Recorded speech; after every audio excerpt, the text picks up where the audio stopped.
दोस्तों, जब ये गुलाब जैसा पिंक कलर का साबुन कटता है तो कितना खूबसूरत लगता है।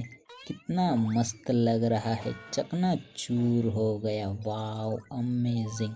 और ये सफ़ेद रंग का गुलाब जैसा साबुन जब चकनाचूर होता है तो कितना ब्यूटीफुल लग रहा है। सो अमेजिंग, वाव।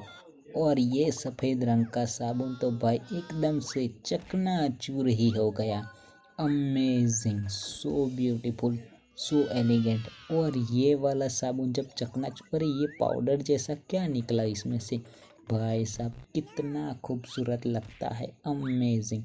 और ये पिंक कलर का तो एकदम से चकनाचूर ही हो गया और ये पाउडर जैसा ही हो गया। वाव, अमेजिंग।